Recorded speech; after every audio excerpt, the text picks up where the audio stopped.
My fiancé texted, "Wedding still on, but I'm spending the last few nights before with my ex-boyfriend for closure." I replied, "Do what you need to do." Then I called the venue and canceled everything. She found out at her bachelorette party when the venue called her about the cancellation. And then, Wednesday afternoon hit me like a freight train carrying nothing but disappointment and lukewarm coffee. I was sitting at my desk in downtown Chicago, contemplating whether the fluorescent lights above me were specifically designed to suck the soul out of corporate drones like myself when my phone decided to detonate my entire existence. I just wrapped up 3 back-to-back client meetings that felt like medieval torture sessions disguised as strategic planning discussions. And honestly, I was already questioning my life choices before my phone even buzzed. The notification popped up from Brooke Patterson, my fiancée, my supposed ride or die, the woman I was planning to legally bind myself to in exactly 3 days. 3 days. I was expecting the usual sweet nonsense she'd been bombarding me with for weeks. You know, the typical bride-to-be chaos. Did you confirm the flowers or my mom wants to move table 6 closer to the band? Or do you think ivory napkins clash with champagne tablecloths? The kind of questions that made me wonder if wedding planning was actually a form of advanced psychological warfare designed to break strong men. Instead, I got this absolute masterpiece of human audacity. Wedding's still on, but I'm spending the last few nights before with my ex-boyfriend for closure. I blinked at the screen like it was written in ancient hieroglyphics. Read it again. Nope. Still said the same thing. My brain did that thing where it completely short-circuits and you just sit there like a deer in headlights, except the headlights are attached to a garbage truck heading straight for your dignity. Derek, she was talking about Derek Morrison, the walking disaster she claimed she'd completely erased from her life like a bad tattoo. The guy she swore up and down was ancient history and totally irrelevant to our relationship. The same Derek who mysteriously kept popping up in her social media likes and who somehow always managed to be at the same bars we frequented. Pure coincidence, right? Sure, Brooke. And I'm secretly Batman. I sat there staring at this text message like it might suddenly rearrange itself into something that made sense. Maybe autocorrect had gone rogue. Maybe she meant to send this to her therapist or her diary or literally anyone else on the planet besides the man she was supposed to marry in 72 hours. But no, this was definitely meant for me because apparently I'd been dating someone who thought closure with an ex was a totally normal pre-wedding activity. My thumbs hovered over the keyboard like they were afraid to make contact. What exactly does one say to that? Thanks for the heads up, honey. Have fun with your emotional baggage. Should I pick up condoms for you too while I'm out? Great idea. Nothing says ready for marriage like a sleepover with your ex. Instead, my apparently masochistic fingers typed out, "Do what you need to do." I hit send and immediately wanted to throw my phone into the Chicago River. What the hell was wrong with me? Why didn't I respond with the righteous fury this situation clearly deserved? Why wasn't I demanding explanations or setting boundaries or doing literally anything that resembled having a backbone?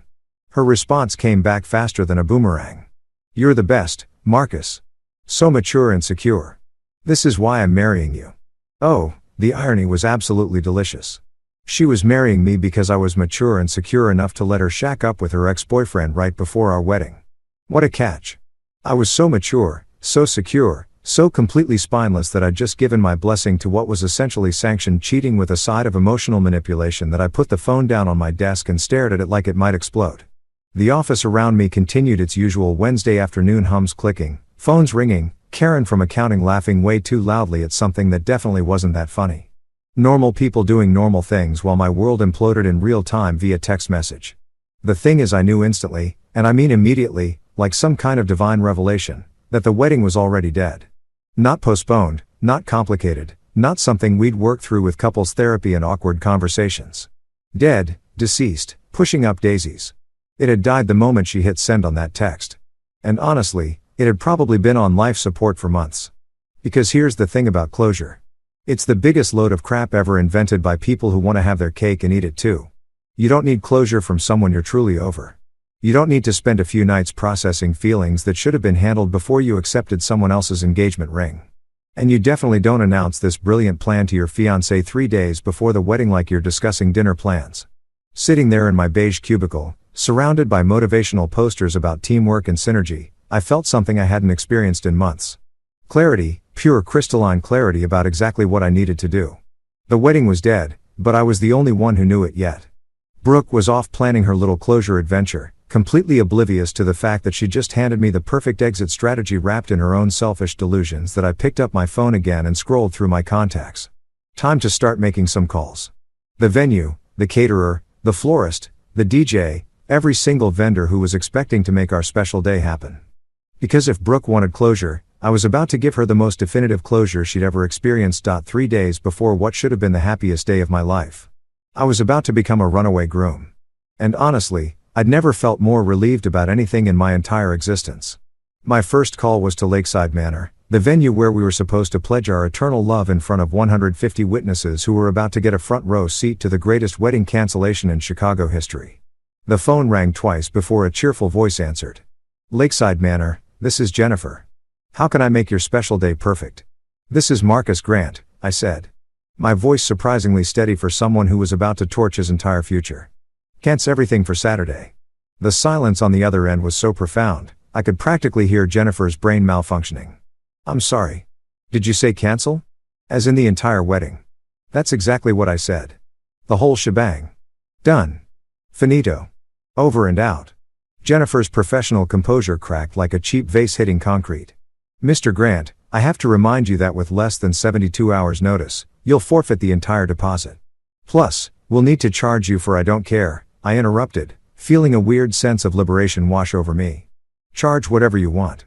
Send the bill to Marcus Grant. Same address you have on file. Just make sure nobody shows up expecting a wedding on Saturday because it's not happening.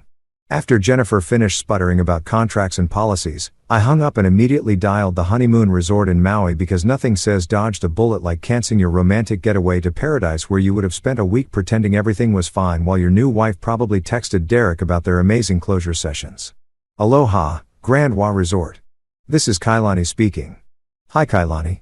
This is Marcus Grant. I need to cancel my honeymoon reservation for this weekend. Oh no. Is everything okay? Did someone get sick? I almost laughed. You could say that. My fiancée came down with a severe case of needing closure with her ex-boyfriend. So we won't be needing that ocean view suite after all. Poor Kailani didn't know what to do with that information. I'm so sorry to hear that, Mr. Grant. Let me check your cancellation policy. The next 2 hours became a masterclass in efficient relationship demolition. I called Bloom and Blossom Florries and told them to keep their overpriced roses. The DJ got the axe. Sorry, buddy. No need for your romantic playlist when the bride's making her own music with her ex. The caterer, Magnificent Meals, probably thought I'd lost my mind when I canceled their 5-course dinner for 150 people. But honestly, the only thing magnificent about this situation was how spectacularly it was falling apart. Each phone call felt like removing another weight from my shoulders. The photographer who was supposed to capture our magical moments canceled. The transportation company with their fancy vintage Rolls-Royce gone. The bar service that was going to keep everyone liquored up enough to pretend this was a good idea not happening. Even the stupid ice sculpture of 2 swans that Brooke insisted we needed because it was symbolic melted before it was even carved. The cake was the hardest call to make. Not because I was emotional about it, but because Mrs. Henderson at Sweet Dreams Bakery had put her heart and soul into creating what she called a masterpiece of buttercream artistry. She'd been working on our 3-tier monstrosity for weeks, and I could hear her heart breaking through the phone when I told her to eat it herself or donate it to a homeless shelter. But Marcus, dear, I've already piped all the roses. The fondant bride and groom are perfect. Are you sure you can't work this out? Mrs. Henderson, the fondant groom, is about to find himself in the same situation as the real one, abandoned for someone else. Trust me, this is for the best. By the time I was done making calls, my phone battery was dead and my conscience was surprisingly clear. I just systematically dismantled what was supposed to be the biggest day of my life. And instead of feeling devastated, I felt like I'd just escaped from prison. That's when I realized I needed to call Jordan Clark, my best man and the only person stupid enough to agree to stand up there with me while I made the biggest mistake of my life. Jordan answered on the first ring. Probably expecting some last-minute groomsman logistics. Yo, Marcus, please tell me you're not calling about the bachelor party again. I already told you what happens in Vegas definitely did not stay in Vegas. And I have the photos to prove it. Jordan, I said, I need you to sit down, dude. I'm at work. I can't just sit down, Jordan. Trust me on this one. I heard the squeak of his office chair. Okay, I'm sitting. You're starting to freak me out, man. What's going on? Instead of explaining, I forwarded him Brooke's text message, the one that had started this whole beautiful disaster. Then I waited, listening to the sound of Jordan reading and processing what was probably the most audacious pre-wedding communication in human history. The silence stretched on for so long, I thought the call had dropped. Then in a voice that sounded like he was speaking to a small child who'd just eaten paint chips. Jordan said she actually thought you'd say yes to that. Apparently I'm just that mature and secure. Marcus, please tell me you didn't actually say yes to this insanity. I told her to do what she needed to do. Another pause. And then I canceled everything. The wedding's off. Jordan completely totally 100% off. I could practically hear Jordan's grin through the phone. Holy dude. You actually did it. You pulled the plug on the whole thing. I need you to call the groomsmen, let them know they can return their tuxes and make other plans for Saturday. The Marcus and Brooke show has been permanently cancelled. This is the best news I've heard all year. Jordan said, I'm sorry you're going through this, but dude, you just dodged a nuclear missile. I'll call everyone right now. Thanks, man. I owe you one. You don't owe me anything. You just gave me the best story I'll ever tell at parties for the rest of my life. After hanging up with Jordan, I packed my stuff from the apartment Brooke and I shared. It was amazing how little of my actual life was intertwined with hers. My clothes, my books, my coffee maker that she always complained was too loud in the mornings. Everything fit into 3 boxes and a suitcase that I left the engagement ring on the kitchen counter with a sticky note that read for closure. Then I walked out the door and never looked back. That night, while Brooke was out living her best bachelorette life downtown, completely oblivious to the fact that her wedding had been systematically dismantled like a house of cards in a hurricane, I was camped out at Jordan's apartment with him and his girlfriend Rachel. Armed with enough snacks to survive a small apocalypse, and the kind of morbid anticipation you usually reserve for watching disaster movies, Jordan's place was perfect for this kind of operation. A corner apartment with huge windows overlooking the city, a sectional couch that could comfortably seat a small army, and most importantly, excellent Wi-Fi for monitoring the incoming storm. Rachel had gone full event coordinator mode, setting up what she called mission control on the coffee table, laptops, phone chargers, a notepad for keeping track of developments, and enough junk food to feed a fraternity house during finals week. This is either going to be the most epic meltdown in social media history or absolutely nothing will happen and we'll all feel stupid, Rachel said, arranging bags of popcorn like she was preparing for a movie marathon. But honestly, based on what you've told us about Brooke, I'm betting on epic meltdown. Jordan was practically vibrating with excitement. Dude, I've been waiting for something like this my entire life. Remember in college when Sarah found out Brad was cheating through his Instagram story? This is going to be 10 times better. I had to admit, their enthusiasm was infectious. After spending months walking on eggshells around Brooke's increasingly dramatic wedding demands, it felt good to be around people who appreciated the sheer absurdity of what was happening. Plus, I'd already gone through the initial shock and anger during my vendor canceling spree. Now, I was just curious to see how long it would take for reality to hit Brooke like a freight train carrying a load of her own poor life choices. I still can't believe she actually sent you that text, Rachel said, shaking her head. Like, what was the thought process there? Hey honey, I know we're getting married in 3 days, but I'm going to go bang my ex-boyfriend real quick for emotional reasons. Hope that's cool. The best part, Jordan added, is that she thought Marcus would just sit there and take it like he's some kind of doormat who'd be grateful she was even bothering to inform him about her extracurricular activities. I stretched out on the couch, feeling more relaxed than I had in weeks. You know what's funny? I think she genuinely believed I'd be okay with it. Like, in her mind, being mature and secure means letting your fiancé do whatever she wants without consequences. That's not mature, Rachel said. That's being a pushover. There's a difference between being understanding and being a human welcome mat. We'd strategically blocked Brooke and her entire wedding party from all our social media accounts, but Jordan had kept his phone open to monitor the situation. He'd set up a whole system, screenshots, screen recordings, the works. The man was more prepared than a war correspondent heading into a combat zone. So, what's the timeline here? Rachel asked, consulting her notepad like she was planning a military operation. When do you think she'll figure out the wedding's been cancelled? I checked my watch. The bachelorette party started at 7 o'clock. Knowing Brooke, they'll spend the first few hours taking photos for Instagram, drinking overpriced cocktails, and talking about how blessed she is. The venue's automated system sends cancellation confirmations at 9:30. So we've got about an hour and a half of peace before all hell breaks loose, Jordan finished. Assuming she even checks her email during the party, Rachel pointed out, some people actually put their phones away during special events. Jordan and I looked at her like she just suggested people might stop breathing for fun. You've met Brooke, right? Jordan said, the woman who live tweeted her own engagement. She's not putting her phone away for anything. He was right. Of course, Brooke was the kind of person who documented every moment of her life like she was running for president and needed proof of all her activities. Her Instagram story probably had more updates than a breaking news feed during a natural disaster. Plus, I added she specifically requested to be copied on all vendor communications. She wanted to stay in the loop and make sure nothing went wrong.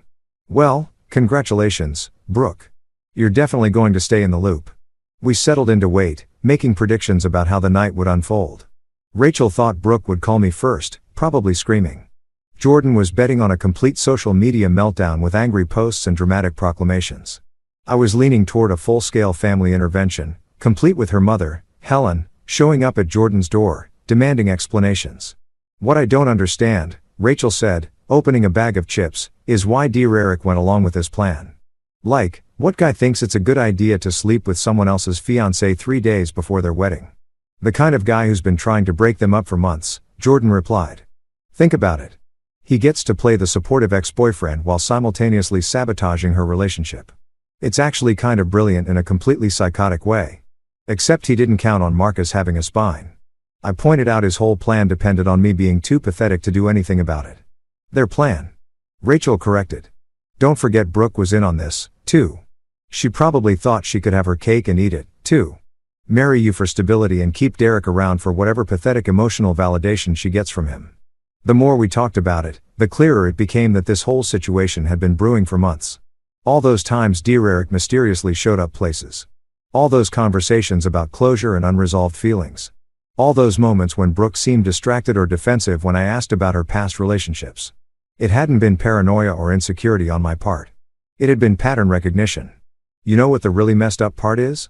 I said, grabbing a handful of popcorn. If she'd just been honest about still having feelings for Derek, we could have broken up like normal people.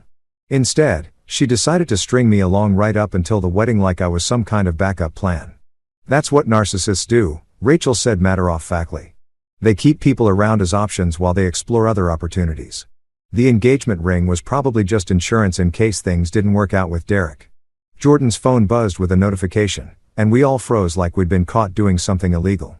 He checked the screen and grinned. It's starting.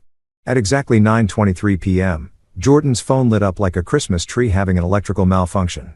We've been sitting there for over 2 hours, munching on snacks and making increasingly ridiculous predictions about how Brooke's night would implode when the automated email system at Lakeside Manor decided to drop its little digital bomb right into her perfectly curated bachelorette party. Oh, here we go, Jordan said, his eyes glued to his phone screen. The venue just sent the cancellation notice. Rachel leaned over his shoulder, practically vibrating with anticipation. Did she see it yet? Give it a minute, I said, feeling weirdly calm about the whole thing. She's probably too busy posing for photos to check her email immediately. I was right, of course.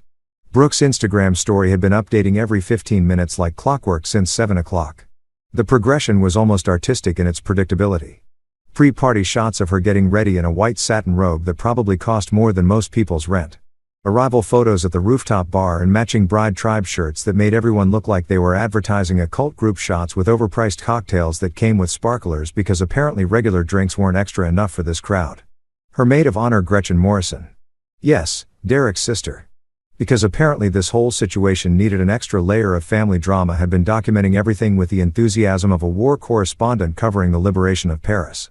The photos showed 12 women in various shades of pink and white. All grinning like they just won the lottery, while Brooke held court in the center wearing a tiara that looked like it came from a children's dress-up box. Look at this, Jordan said, showing us his screen posted 20 minutes ago. My girls got me the perfect tiara because I'm literally a princess tonight. 3 more days until I become Mrs. Grant. The irony is just chef's kiss. Then at 9:31 p.m., the tone of Gretchen's posts took a sharp left turn into panic territory. Is Marcus with you guys tonight? Brooke's freaking out about something and won't tell us what's wrong. And there it is, Rachel said, clapping her hands together. The moment reality crashed into fantasy land. What happened next was like watching a car accident in slow motion. If car accidents involved designer cocktails and women in matching t-shirts instead of actual vehicles, Jordan kept screenshot capturing everything as the updates got progressively more frantic. Gretchen's posts went from confused to concerned to borderline hysterical in the span of about 10 minutes. OMG, something is seriously wrong. Brooke just locked herself in the bathroom and won't come out. She's crying and screaming about Marcus ruining everything. What is happening? The bathroom breakdown, I observed. Classic Brooke move. Whenever she can't control a situation, she retreats to the nearest lockable room and has a complete meltdown. Should we feel bad about this? Rachel asked, though her tone suggested she wasn't feeling particularly guilty. About what? About her finally facing the consequences of her own actions. Nah, I'm good, I replied, grabbing another handful of popcorn. The real entertainment started when Brooke's mother, Helen Patterson, began her assault on everyone's voicemail. Jordan had the brilliant idea to put his phone on speaker so we could all enjoy the increasingly unhinged messages as they came in. Message 1, 9:47 p.m. Jordan, this is Helen Patterson. I need you to call me immediately. There's been some kind of misunderstanding about the wedding arrangements, and I need to speak with Marcus right away. Message 2, 9:52 p.m. Jordan, I don't know what kind of childish game Marcus is playing, but he needs to stop this nonsense immediately. He's ruining my daughter's life over nothing. Call me back. Message 3, 10:08 p.m. This is absolutely ridiculous. Marcus is being completely unreasonable and childish. We have 150 guests flying in from all over the country, and he's throwing a tantrum like a spoiled brat. We'll sue him for every penny of those deposits if he doesn't fix this immediately. The legal threats, Rachel noted, right on schedule. When narcissists can't manipulate, they always go straight to intimidation. Except all the contracts are in my name, I pointed out. Good luck suing me for canceling my own wedding. Message 4 was where Helen really let her true colors show. Fine, if that's how he wants to play it, we'll have the wedding without him. Brooke deserves better than some paranoid, insecure little boy who can't handle a mature woman having closure with her past. Oh, this is getting good, Jordan said, rubbing his hands together like he was about to watch his favorite movie. But the real cherry on top of this disaster Sunday came when Derek himself decided to get involved. At 10:23 p.m., he actually had the audacity to text Jordan directly, as if they were old buddies who regularly chatted about relationship drama. Hey man, can we talk? This whole thing is getting out of hand. Brooke is hysterical, and I think there's been a misunderstanding. Can you ask Marcus to call me? We need to have a man-to-man conversation about this. Jordan looked at me with raised eyebrows. Want me to respond? Go for it, I said. But keep it classy. Jordan's fingers flew over his keyboard. My guy, you literally told the groom you'd be sleeping over with his bride 3 days before the wedding. What exactly did you think would happen? That he'd send you a fruit basket and a thank you note. The response came back almost immediately. It's not like that. It's complicated. Brooke has unresolved feelings and she needed closure before she could fully commit to Marcus. I was just trying to help her work through her emotions. Oh, how noble of you, Rachel said sarcastically. What a selfless act of service, sleeping with someone else's fiancé to help her work through her feelings. Jordan typed back, dude, if you're going to home wreck, at least own it. Don't insult everyone's intelligence by pretending you're doing it out of the goodness of your heart. Meanwhile, the Instagram updates from the bachelorette party had completely stopped. The last post was from 9:19 p.m. a group shot of everyone toasting with champagne captioned to new beginnings and happily ever after. The timestamp made it even more perfect. They've been celebrating right up until the moment the cancellation email arrived. I kind of feel bad for the other girls. Rachel said they probably have no idea what's going on. They're just there to celebrate their friend's wedding and suddenly she's having a complete breakdown in a bathroom.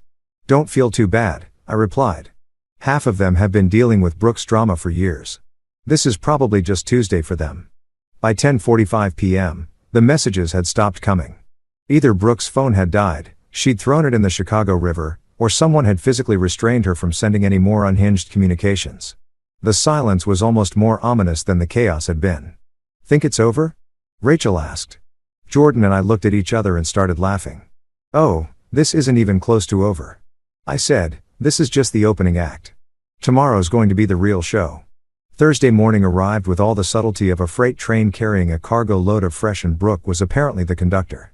I woke up on Jordan's couch to 17 missed calls, 43 text messages, and what can only be described as the most creative work of fiction I'd ever seen posted on social media. Rachel was already up nursing a cup of coffee and staring at her laptop screen with the kind of fascination usually reserved for watching natural disasters unfold. Marcus, she said without looking up. You need to see this. Brooke just posted what might be the most delusional thing I've ever read on Facebook. I shuffled over, still in yesterday's clothes and feeling like I'd been hit by a truck driven by my own poor life choices. On Rachel's screen was a Facebook post that had apparently gone live at 6:47 a.m. because nothing says stable mental state like crafting elaborate lies before most people have had their morning coffee. With a heavy heart, The post began, "I'm announcing that our wedding has been postponed due to Marcus' ongoing mental health struggles. Over the past few weeks, Marcus has become increasingly paranoid and has been making false accusations about my friendships and my past. While this is heartbreaking and devastating, I believe in standing by the people we love during their darkest moments. I'm committed to supporting Marcus through whatever he's going through, even if it means delaying our special day. Please keep us both in your thoughts and prayers during this difficult time. Love conquers all. #standbyman #mental health matters #lovewhens." I stared at the screen for a full 30 seconds, my brain trying to process the sheer audacity of what I was reading. She's actually claiming I'm mentally ill because I didn't want her sleeping with her ex-boyfriend before our wedding. "It gets better," Jordan said, appearing from the kitchen with his own coffee. "Look at the comments. She's got a whole support network going of people who apparently think you're a controlling psychopath." Sure enough, the post already had 47 likes and 23 comments, mostly from people I'd never met offering their thoughts and prayers and praising Brooke for being such a strong, supportive woman during my apparent psychological breakdown. Her Aunt Diane had commented, "You're an angel for standing by him, sweetie. Some men just can't handle strong women." Her college roommate added, "Mental health is so important. You're doing the right thing by getting him help." "This is incredible," Rachel said, scrolling through the responses. "She's actually convinced people that you canceled your own wedding because you're having a nervous breakdown, not because she told you she was going to cheat on you." "The best defense is a good offense," I said, feeling a familiar rage building in my chest. Can't be the villain if you paint yourself as the victim first. But here's the thing about the internet in 2025. Screenshots are forever and the truth has a way of surfacing faster than a dead fish in a shallow pond. I pulled out my phone and opened Facebook for the first time in months because sometimes you have to fight fire with fire, and Brooke had just brought a flamethrower to what should have been a civil conversation. My post was simple, direct, and included all the receipts. No paranoia, no breakdown, no false accusations, just facts. My fiancée informed me via text that she would be spending her last 2 nights before our wedding with her ex-boyfriend for closure. I canceled our wedding. That's it. That's the whole story. Then I attached a screenshot of Brooke's original text message, timestamp and all, followed by another screenshot of her response calling me mature and secure for agreeing to let her bang Derek Morrison before we exchanged vows. That I hit post and sat back to watch democracy in action. The response was immediate and absolutely beautiful. Within 5 minutes, my post had more likes than Brooke's, and the comments were rolling in faster than I could read them. "Brooke told you what?" From my cousin Sarah. "Holy dude. You dodged a bullet from my college buddy Mike. This woman is absolutely insane." From Rachel's sister, who I'd met exactly once at a barbecue. But the real nail in Brooke's coffin came from an unexpected source. Dear Eric's father, Robert Morrison, had apparently been dealing with his own family drama and decided to share some information that completely obliterated whatever credibility Dear Eric might have had left. Robert posted on his own Facebook page and someone tagged me in it within minutes. For anyone following the drama with my son Derek and the cancelled Patterson Grant wedding, I feel compelled to share some facts. Derek has been lying to everyone, including the Patterson family, about having cancer. The medical emergency that supposedly brought him and Brooke back together. Complete fabrication. He's been using this lie to manipulate people for months. I found out yesterday when I called his oncologist to offer support. There is no oncologist. There is no cancer. There is no medical crisis. There's just my son being a manipulative piece of garbage, and I'm done covering for him. The post included photos from a golf tournament Derek had played in the weekend before looking perfectly healthy and celebrating his hole-in-one with a beer that definitely wasn't prescribed by any cancer doctor. "Oh my God," Rachel said, reading over my shoulder. "Derek's been faking cancer to get sympathy from Brooke, and now his own father is exposing him on social media," Jordan added. "This keeps getting better and better." Within an hour, the entire narrative had flipped. Brooke's post was being shared and mocked across multiple friend groups with people commenting things like, "Did you really think nobody would fact-check this?" And "Girl, the screenshots don't lie." Someone had even created a side-by-side comparison of her post and my screenshots with the caption, "When keeping it real goes wrong." The best part was watching Brooke try to control the damage in real time. She started deleting comments that didn't support her narrative. Then deleted the entire post when the negative responses outnumbered the supportive ones. Then she posted again, this time claiming her account had been hacked and that someone was spreading lies about her. But the internet had already done its thing. Screenshots of her original post were circulating along with my response and Dear Eric's father's cancer revelation. The whole story was spreading faster than gossip at a small-town hair salon. And there was absolutely nothing Brooke could do to stop it. Her second post lasted about 20 minutes before she deleted that, too. Then her third post, a rambling essay about toxic masculinity and emotional abuse, disappeared after 30 minutes.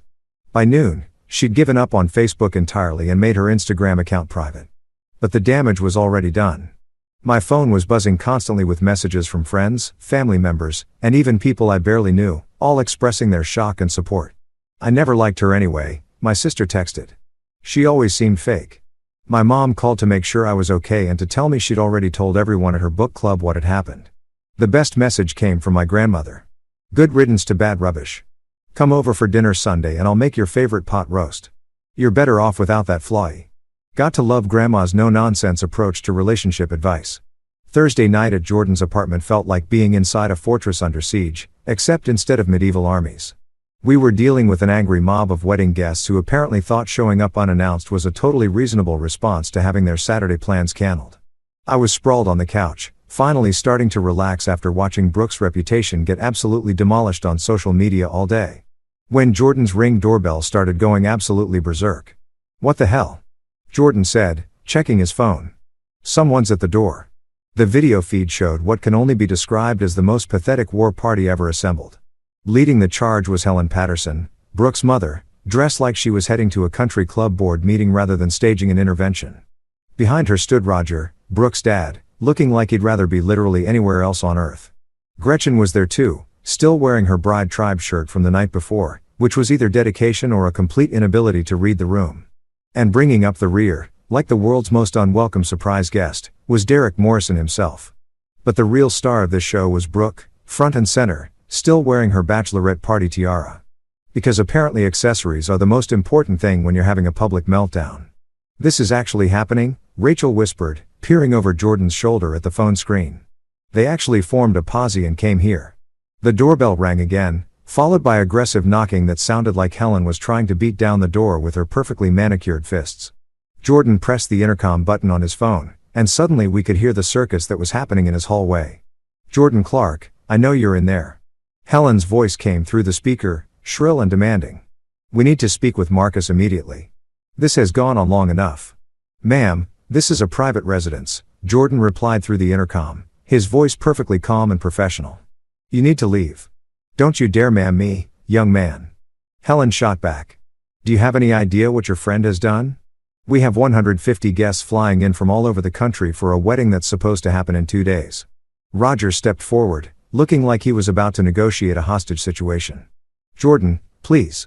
We just want to talk. This whole thing has gotten completely out of hand. Maybe we can work something out. Work something out.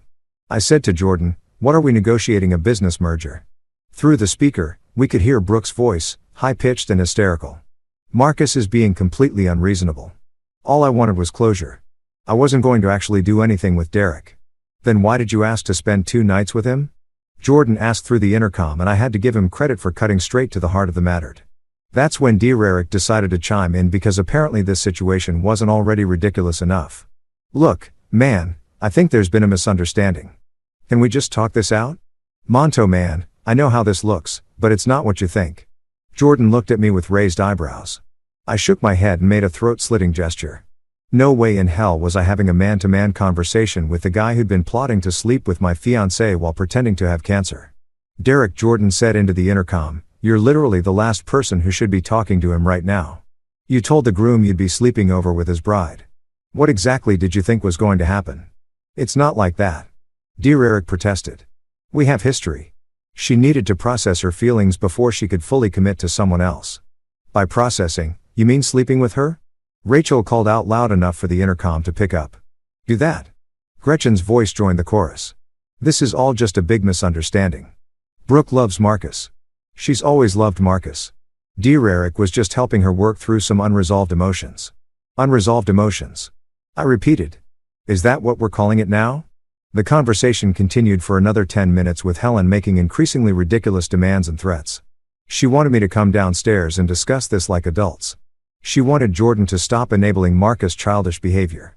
She wanted the wedding to happen as planned because too much money had already been spent. And what would people think?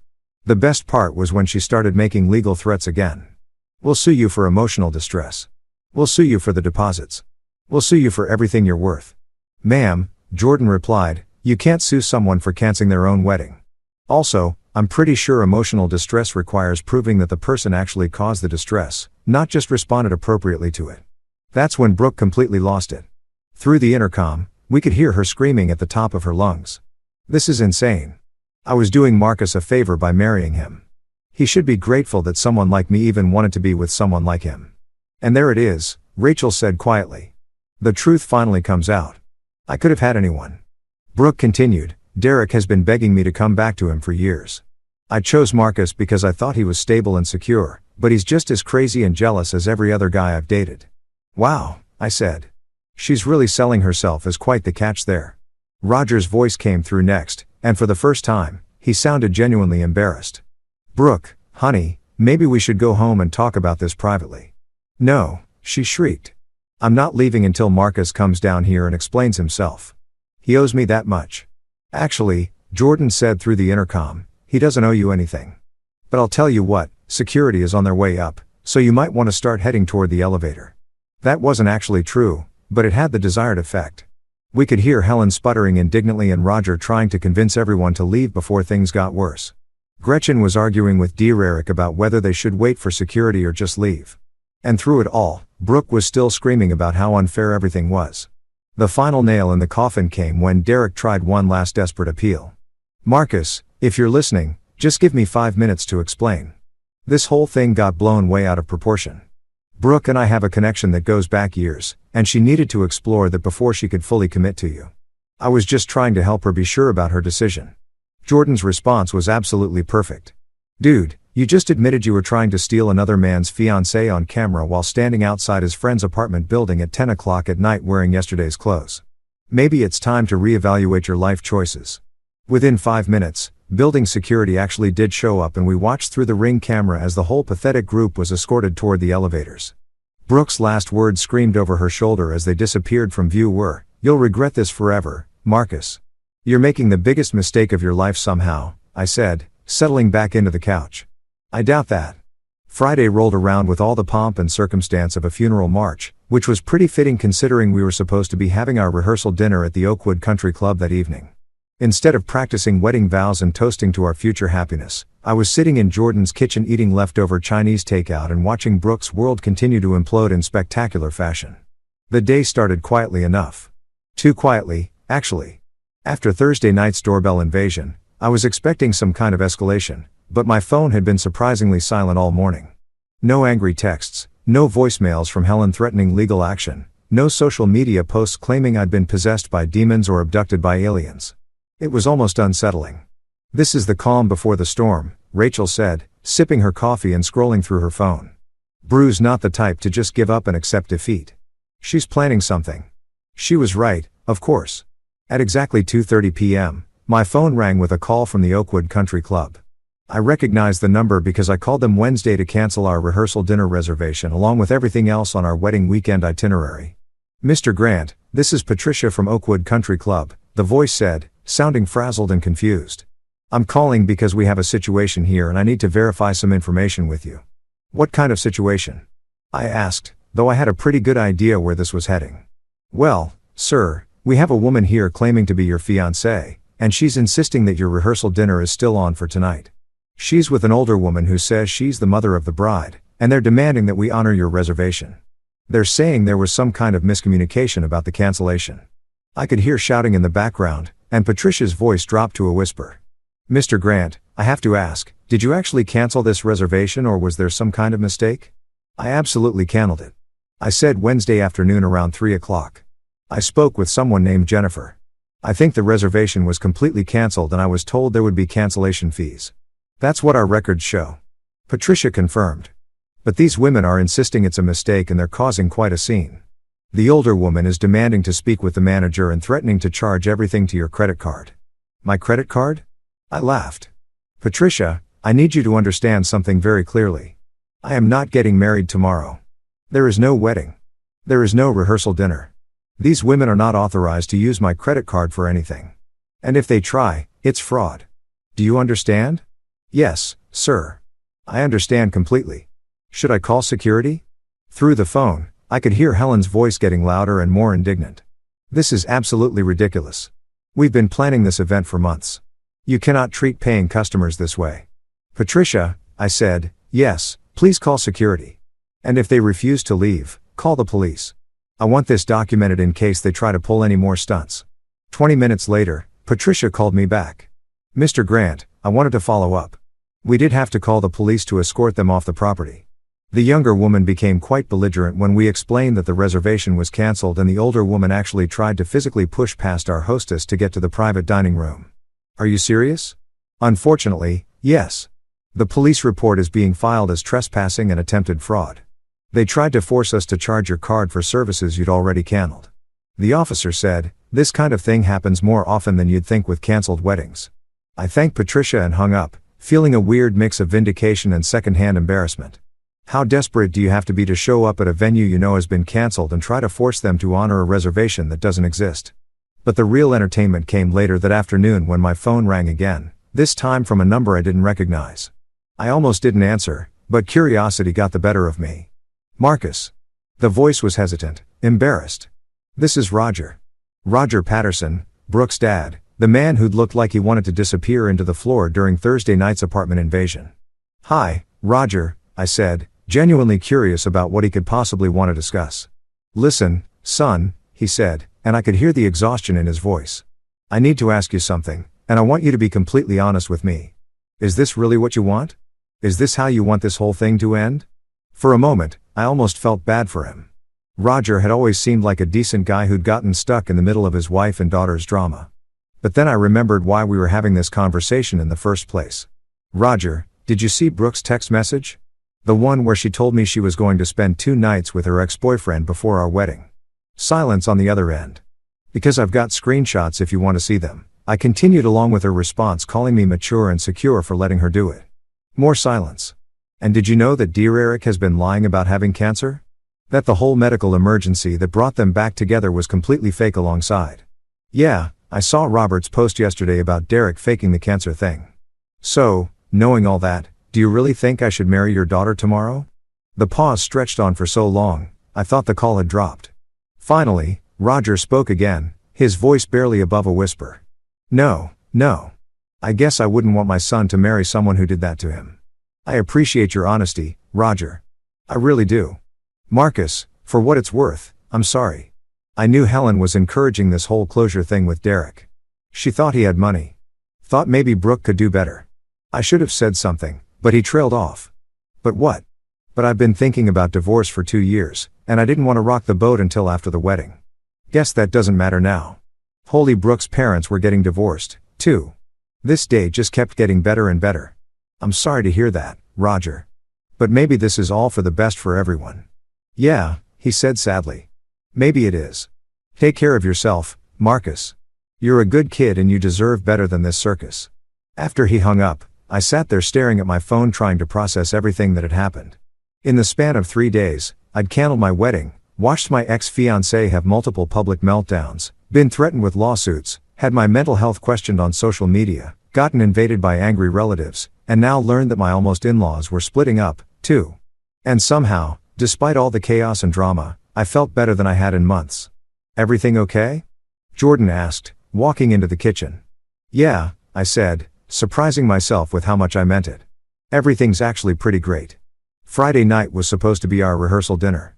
Instead, I was sitting in Jordan's living room eating pizza and watching what can only be described as the most spectacular social media meltdown in human history unfold in real time on Instagram Live. If someone had told me a week ago that I'd be spending the night before my wedding watching my ex-fiancé have a complete psychological breakdown on the internet, I would have recommended they seek professional help. But here we were living in the timeline where nothing made sense and everything was simultaneously horrible and hilarious. It started around 9 o'clock. Rachel was the first to notice. Frantically waving her phone at us from across the room. Oh my God, you guys. Brooke just went live on Instagram and she's drunk. Very, very drunk. The 3 of us huddled around Rachel's phone like we were watching the final episode of our favorite TV show. The video quality was shaky, clearly being filmed on a phone that wasn't being held steady, and the lighting was terrible. But there was Brooke sitting on what was obviously dear Eric's couch. I recognized that hideous abstract art on the wall behind her from his social media posts, wearing her bachelorette party tiara and holding a glass of wine that was definitely not her first of the evening. Hi everyone, she slurred into the camera, Her makeup smudged and her hair looking like she'd been running her hands through it for hours. I wanted to go live tonight to tell you all the truth about what's really happening with my wedding tomorrow. Oh, this is going to be good, Jordan said, settling in with his own slice of pizza. Marcus Grant, she continued, saying my name like it tasted bad, has completely ruined my life. All I wanted was closure with someone who meant a lot to me. And he turned it into this whole big thing. Like literally all I wanted was to spend a couple nights with Derek to make sure I was making the right decision about getting married. And Marcus completely freaked out. The comments section was already going crazy. I could see them flying by. Most of them were not supportive. Girl, what are you even saying right now? Are you seriously admitting to cheating? This is why he left you. But Brooke was either too drunk or too delusional to notice. She kept going, digging her hole deeper with every word. People keep acting like I did something wrong, but I was trying to be honest. I could have just gone behind Marcus's back, but I told him what I was doing because I thought he was mature enough to understand. I thought he was secure enough in our relationship to let me have closure with my past. Let her have closure, Rachel repeated, with her past, while wearing his engagement ring. The train wreck continued for another 10 minutes with Brooke alternating between crying and ranting about how unfair everything was. She talked about how Derek was the love of her life, but she'd chosen Marcus because he was stable and reliable. She complained about having to cancel all her wedding plans and how embarrassing it was to tell people the wedding was off. I could have had anyone, she said, taking another sip of wine. Derek has been wanting me back for years.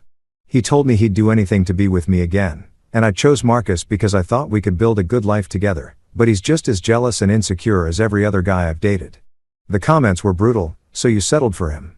You're literally at Derek's place right now. This is the worst apology video ever.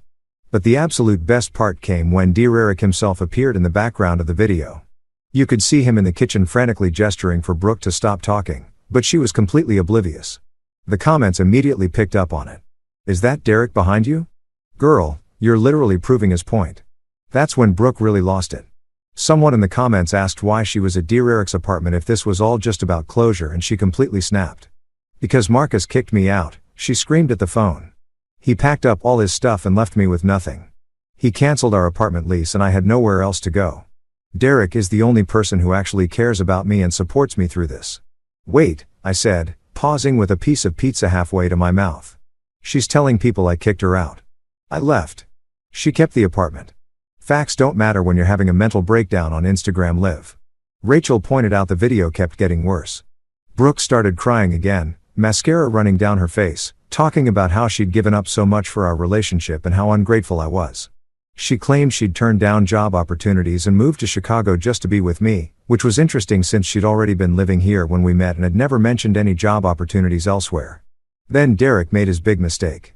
He tried to intervene, walking into frame and reaching for Brooke's phone. Babe, maybe you should stop. You're making this worse. Babe, Jordan repeated. Did he just call her babe on her live video? The comment section exploded. Did he just call you babe? You're literally with your ex right now. This is why Marcus left you. You're proving everything he said. But Brooke was too far gone to care. She turned the camera toward Derek, who looked like a deer caught in headlights. This is Derek, she announced. The man who actually loves me and supports me unconditionally. Unlike some people who run away, the minute things get complicated. Derek's face went white.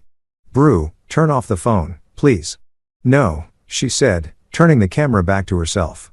I want everyone to know the truth. Marcus is a coward who couldn't handle being with a real woman who has a past. Derek understands me.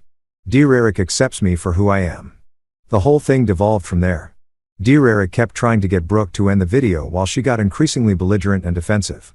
At one point, she actually started reading the negative comments out loud and responding to them, which just made everything worse.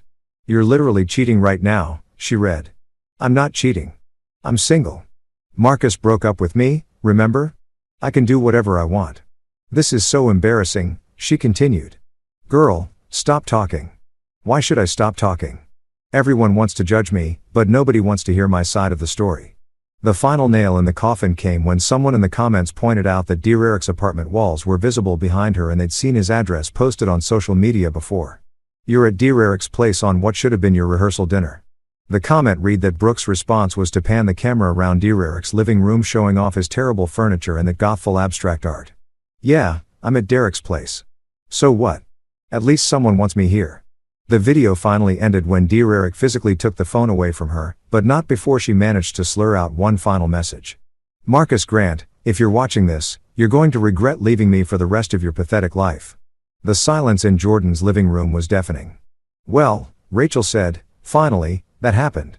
Did she just confess to everything on live video?" "I asked and then some," Jordan replied. "I don't think she could have made herself look worse if she tried." By the time we went to bed, the video had been screen recorded and shared across multiple platforms.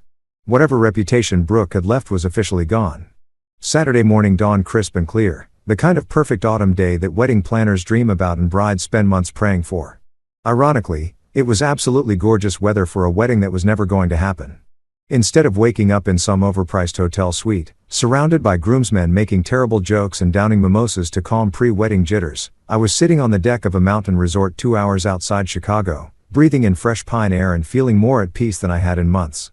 I'd driven up to Pine Ridge Lodge Friday night after Brooke's spectacular Instagram Live meltdown, needing to get as far away from the Chicago drama as possible. The resort was one of those places where people go to disconnect from reality. No cell service unless you're near the main lodge. Hiking trails that make you forget civilization exists and a general atmosphere of your problems can't find you here.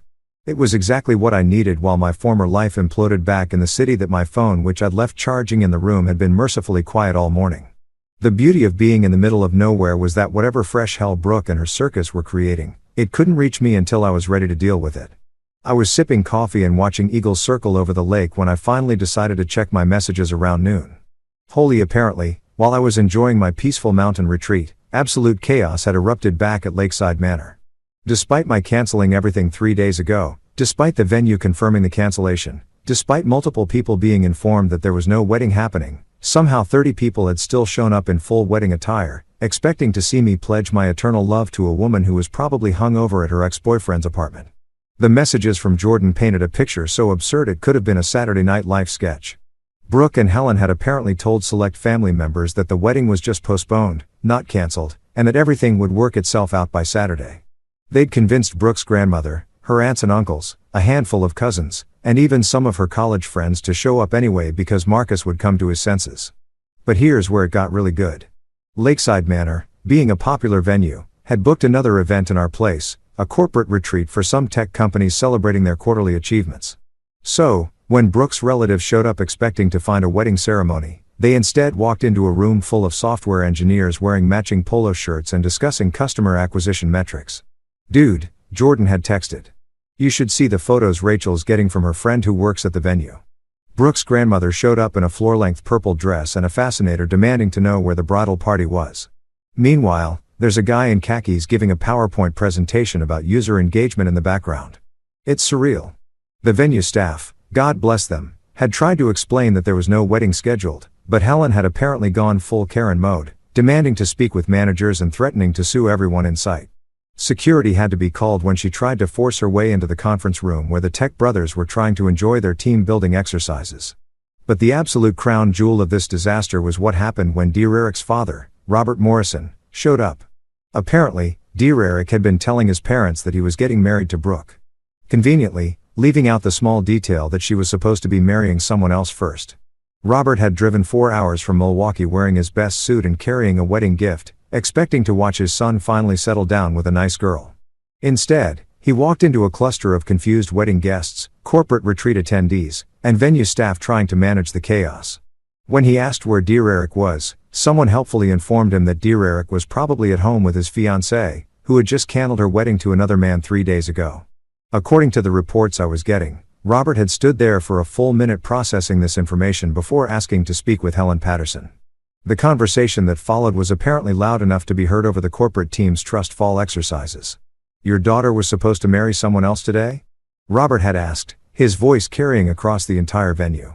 "It's complicated," Helen had replied, probably realizing that her carefully constructed narrative was about to collapse.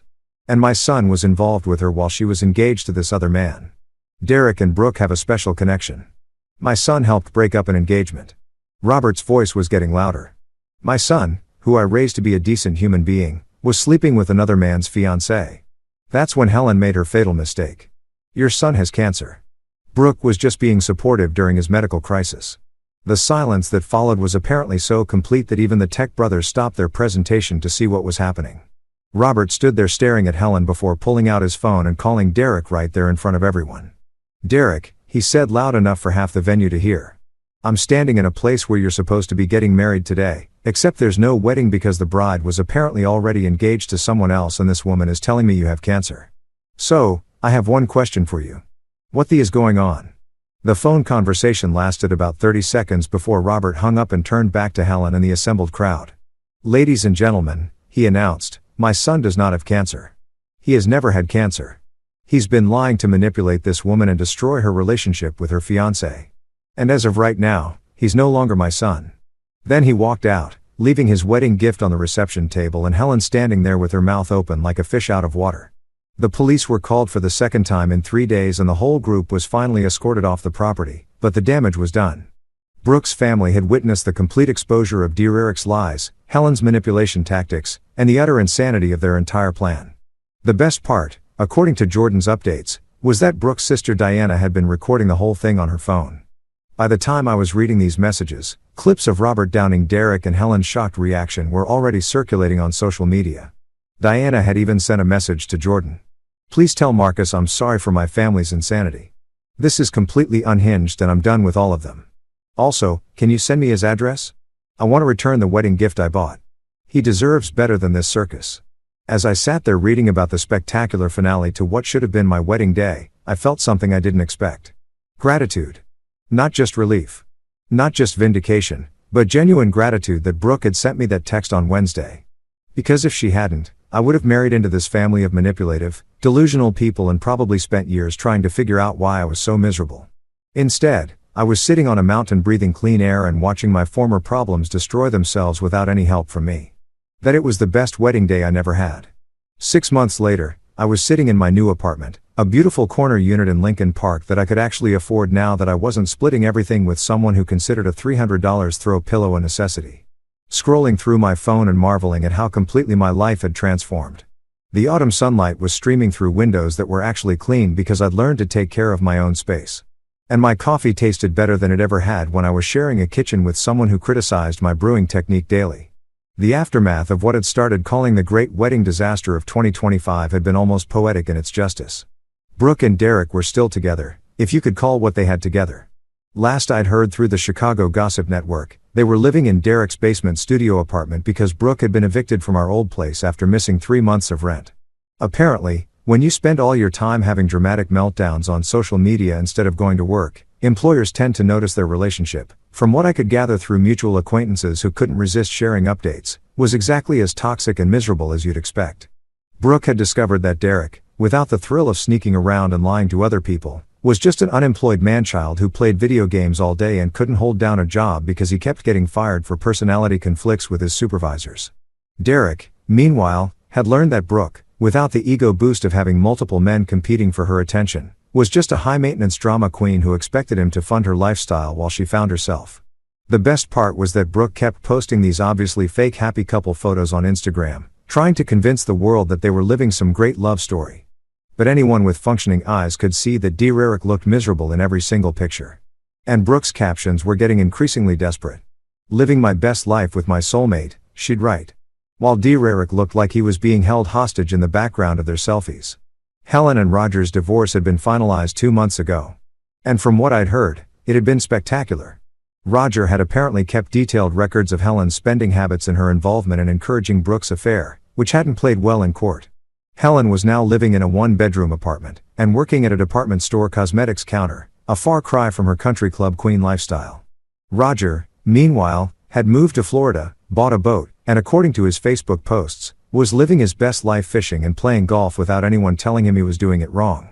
The Morrison family drama had been equally satisfying to watch from a distance. Derek's father, Robert, had followed through on his threat to disown his son, cutting off all financial support and removing Derek from his will. Derek's mother had sided with Robert after learning the full extent of Derek's lies and manipulation. Last I'd heard, Derek had tried reaching out to them around Christmas, but they'd refused to even take his calls. But honestly, the most satisfying part of this whole experience wasn't watching my former problems self-destruct. It was discovering what my life looked like when I wasn't constantly managing someone else's emotional chaos. For the first time in years, I could make plans without having to check with someone who might suddenly decide she had feelings about whatever I wanted to do. I could have friends over without worrying about whether they'd meet Brooke's social standards. I could eat cereal for dinner if I wanted to, or spend an entire Saturday reading without someone complaining that I was being antisocial. My work life had improved dramatically, too, without the constant stress of relationship drama. I'd been able to focus on my projects and had gotten promoted to senior account manager just last month. My boss had actually commented on how much more creative and confident I'd become, which was hilarious because all I'd done was remove one extremely negative person from my daily routine. The climbing group I joined had become a regular part of my week. And through them, I'd met Elise Chun, a software engineer who worked for one of those companies that makes apps people actually use instead of corporate nonsense. When I told her the story of my cancelled wedding, she'd laughed so hard she'd almost fallen off the climbing wall. "Wait," she'd said. "She actually thought you'd be okay with her sleeping with her ex-boyfriend before your wedding. And then she was surprised when you cancelled everything. She called me mature and secure for agreeing to it." I'd explained, "That's not mature. That's being a doormat. There's a huge difference." What I loved about Elise was that she was exactly the opposite of everything that had been wrong with my relationship with Brooke. She was direct instead of manipulative, honest instead of dramatic, and she actually seemed to enjoy my company instead of treating me like an accessory to her lifestyle. When she said she wanted to do something, she meant it. When she was upset about something, she told me what was wrong instead of making me guess. It was like discovering that relationships didn't have to be psychological warfare disguised as romance. We'd been dating for 3 months now, and not once had she mentioned needing closure with any ex-boyfriends. Crazy concept, I know. The few mutual friends I still had from my Brooke days would occasionally update me on the ongoing drama. Apparently, Brooke and Derek had broken up and gotten back together 4 times since my wedding disaster. Each time with increasingly public social media announcements about their unbreakable bond and meant-to-be connection. The last breakup had involved Brooke throwing Derek's PlayStation out of their second-story window, which had been captured on someone's Ring camera and shared widely among people who knew them. Gretchen, Derek's sister, who had been Brooke's maid of honor, had actually reached out to me a few months ago to apologize for her family's role in the whole mess. She'd been mortified when she learned about Derek's cancer lies and had apparently spent weeks texting Brooke, trying to talk sense into her before finally giving up and cutting contact with both of them. "I should have seen what was happening," she'd said. "Derek always was a manipulative little, but I thought he'd grown out of it. And Brooke, I don't know what happened to her. She used to be fun and normal, but somewhere along the way she turned into this person who thinks the world owes her something." Looking back now, I could see all the red flags I'd ignored during my relationship with Brooke. The way she'd talk about her exes like they were all crazy or couldn't handle her. The way she'd create drama with wait staff and retail workers for no reason. The way she'd test my boundaries constantly, seeing how much she could get away with. The way she'd always have some crisis that required immediate attention and emotional support, but somehow never had time to provide the same support when I needed it. But the biggest red flag had been how exhausted I felt all the time when I was with her. I thought it was just the stress of wedding planning or work pressure. But now I realized it was the constant effort of trying to manage someone who was fundamentally unmanageable. These days, I woke up looking forward to my day instead of wondering what crisis would need my attention. I made plans with friends without having to negotiate or justify my choices. I pursued hobbies that made me happy instead of activities that would impress other people. And when people asked me about the wedding that never happened, I told them the truth. It was the best thing that never happened to me. Because Brooke's text message hadn't ended everything. It had set me free.